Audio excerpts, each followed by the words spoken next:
être pour cette action. Tu peux expliquer quelque chose qui s'est passé ici pendant qu'on priait pour Donatien, le jour-là, ici au Salon Poisson? Tu peux expliquer? Quand il a mis la main sur ta poitrine, c'est qui est sorti? Tu peux l'expliquer? Oui. Viens ici, viens.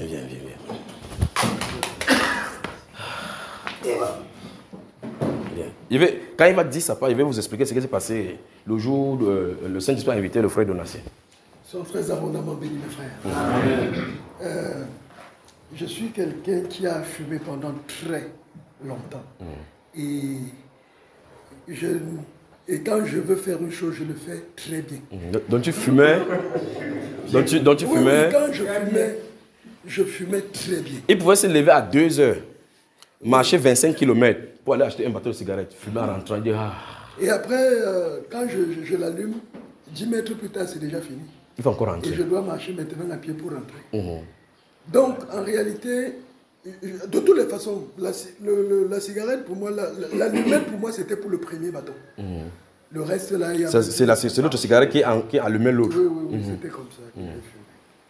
Et puis, j'avais des sérieux problèmes. Mon épouse, et puis je vais vous dire, j'aime énormément mon épouse. Amen.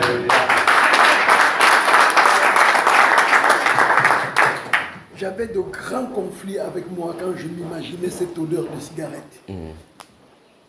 Quand je devrais l'embrasser.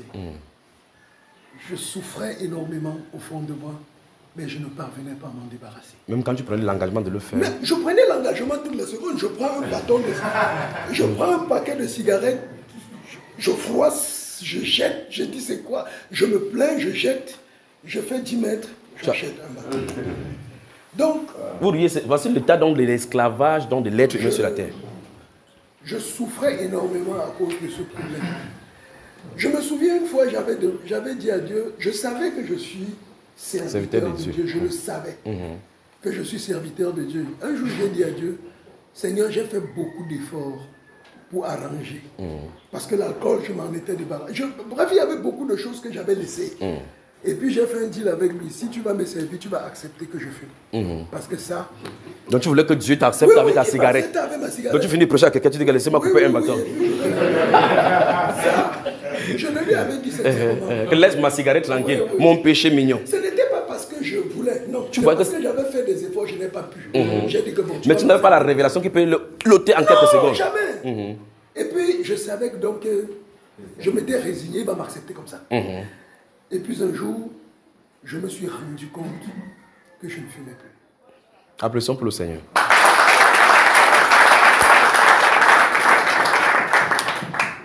Je voudrais tellement le dire encore. J'étais le spectateur de ce constat-là. J'ai constaté que je ne fumais plus. Vous avez vu ça? Après avoir fait beaucoup d'efforts pour s'arrêter. Après, ils se rendent compte que mais depuis 2 heures, tu n'as pas fumé. Je me suis surpris en train de ne pas fumer. J'ai même voulu la cigarette. Mon supérieur hiérarchique, c'était quelqu'un avec qui on fumait, vraiment. Un compagnon du péché. Oui. On fumait. Il a sorti la cigarette qu'il m'a donnée. Vous savez, il y a une alliance derrière la cigarette. Oui, très grosse alliance. Tu n'as pas besoin de connaître quelqu'un pour le lui donner. Dès qu'il te demande, sans même te demander, dès qu'il sort son bâton, s'il y a quelqu'un à côté de lui... L'allumette est là. C'est une symbiose dans le péché. C'est comme ça la cigarette. L'association des pécheurs réunis. Quand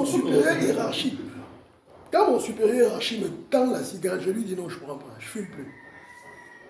Il me dit saut. Je dis boss, je ne fume plus. Il me dit qu'est-ce qui s'est passé? Ça c'est le foirage. Je dis mais c'est vous qui êtes en train de me donner. Est-ce que je manque de signes? Même si j'étais foiré. C'est même l'occasion. Je ne fume plus. Il m'a dit je te donne jusqu'à ce soir. On voit ça. Nous avons passé le temps ensemble. Il devait rentrer au bureau. Parce qu'il était dans mon bureau. Il devait rentrer dans son département. Il a passé tout le temps chez moi. Avec le paquet là. Je n'ai pas fumé. Au cas où tu... Lui, il était en train de fumer. Non, il marchait avec sa carte. Si tu capitules, il te donne. Il t'avait dit l'affaire là, tu ne peux pas. Lui, il est parti. Le lendemain, il a envoyé l'un de mes collègues. Il a dit regarde ça. Vérifie s'il fume.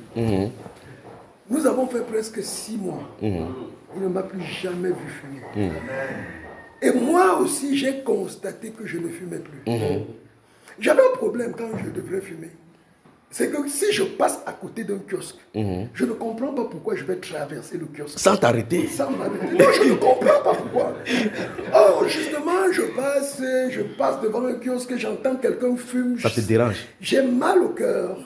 Je passe à la rue de la Joie, je vois les gens là avec les cigarettes qui sautent aux oreilles. Ça me dérange, ça me torture. Et puis je me pose la question, hier j'étais comme ça. Comme merde. Et jusqu'au jour où, le frère Donatien a été convoqué. J'étais ici, je ne me rappelle pas exactement. Ce qu'on va faire, c'est qu'un de ces jours, tu vas venir à la maison, mettre la vidéo, tu vas voir. C'est merveilleux ce que le Seigneur a fait. Je ne me rappelle pas exactement. Vous savez, quand l'onction est là dans la salle, les gens sont dans la salle, personne ne sait ce qui se passe. Ouais. Il était là. Quand je suis rentré, j'ai vu la vidéo, il dit miséricorde et miséricorde.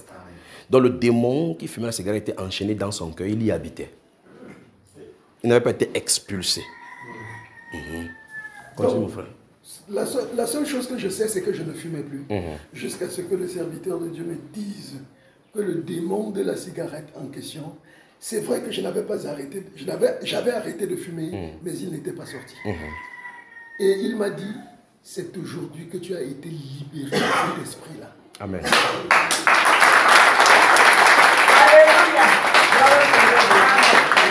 Maintenant, je vais vous expliquer ce qui s'est passé. Pour ceux qui seront à la maison, si je trouve la vidéo, je vais vous mettre par rapport au truc de donation, vous allez voir. Et puis, un de ces jours, on pourra faire les séances. S'ils viennent dans vos différentes zones, que ce soit dans le pays, je vais mettre toutes ces vidéos, vous allez voir, il vous explique des choses concernant cela. Il était là, il était ici debout, il tentait de prier. Je crois que le frère Jacques Ngando, son épouse était sur la chaise avec le ventre. Il tentait de prier, et lui, il était debout comme ça là. Et puis, j'ai vu que ma main allait vers lui. Pendant que je suis en train de prier pour cette femme-ci, ma main avait lui, il est debout. Ma main a commencé à glisser sur sa poitrine. Comme ça, il est vu debout, il est tombé là-bas, on l'a arrêté. Quand on est tombé, il est arrêté. J'ai fini de prier pour la femme qui est enceinte là. Et puis le Saint-Esprit m'a amené vers lui. Je me suis mis à genoux sur lui. J'ai mis la main. Oh, j'ai dit à ma femme. C'est pour ça qu'en tant que serviteur de Dieu maintenant, il va falloir que vous ayez beaucoup de compassion. Parce qu'il y a des choses que vous n'allez pas vous attendre qui vont arriver. Personne n'a jamais su ce qui s'est passé là-bas. C'est à ma femme qui a dit à la maison que waouh, le démon là, il pue totalement. Si je n'avais pas le discernement pour savoir que ce démon qui vient de sortir, il devait dire que c'est sûr que papa soit avec nous, mais il fume encore. Parce que quand il est sorti, j'ai senti la cigarette remplir la salle. Il est passé devant mon nez comme ça en sortant. Comme quelqu'un qu'on a accumulé les fumées, accumulé les fumées. Je pouvais vomir là où j'étais. J'ai dû me maîtriser pour quitter dans sa zone quand c'était sorti de lui. Donc en sortant, il sentait la cigarette. Cigarette comme, si vous prenez déjà les mamies du village qu'on a mis sur le... Si on prend cette dimension-là, qu'on a préparé au feu du puits, qu'on n'a pas lavé pendant longtemps. Donc c'était lugubre l'odeur. Je dis à ma femme à la maison que papa soit été libéré de l'esprit qui le poussait à fumer. Donc les fumeurs ont ça habité en lui. C'est lui qui est le problème, ce n'est pas la cigarette. Quand il est expulsé, tu n'as plus le désir. Dieu l'avait enchaîné. Mais il fallait qu'il passe par la délivrance. Et Dieu l'a délivré ces jours-là.